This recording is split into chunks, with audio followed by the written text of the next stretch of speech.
Hello everyone, welcome to this new video. In this video, we will learn how to design a neumorphic design in Figma. Neumorphism is a soft UI design and it can add a great value to your design. So let's get started. And by the way, if you haven't subscribed to my channel, please subscribe and watch the entire video to know and learn the process thoroughly and implement them in your designs. So let's get started. I am in my new design file in Figma. I'm going to create a frame. The size will be custom, and inside this frame I'm gonna create a rectangle. Let's zoom in and press R for rectangle and create a rectangle of custom size.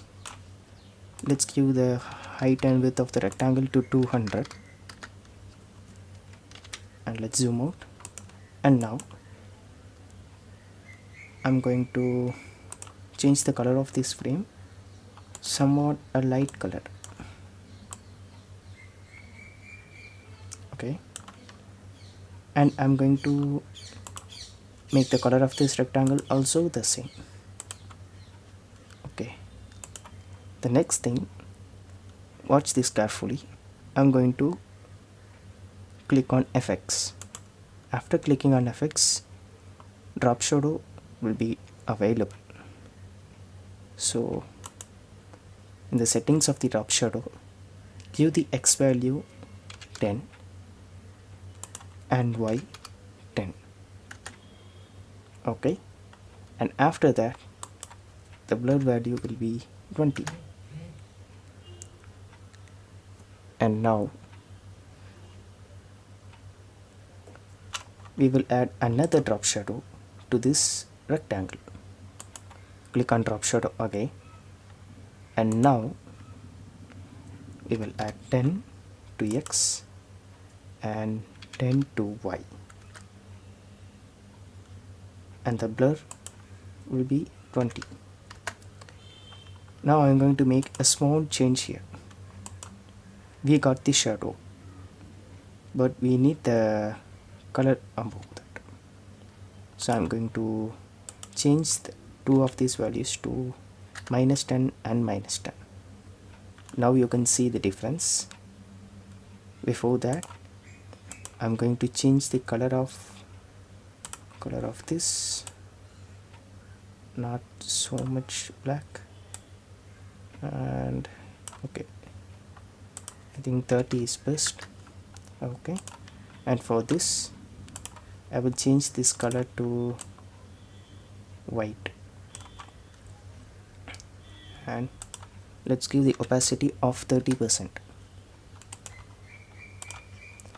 Now you can see,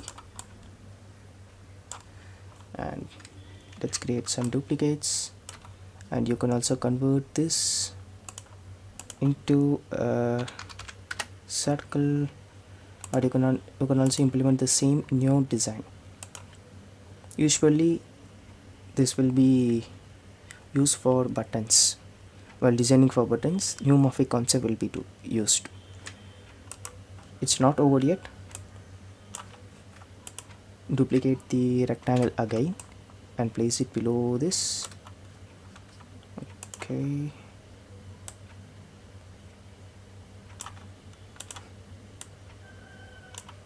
now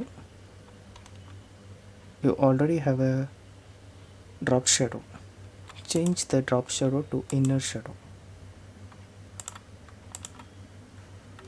Now you can see, same for this circle.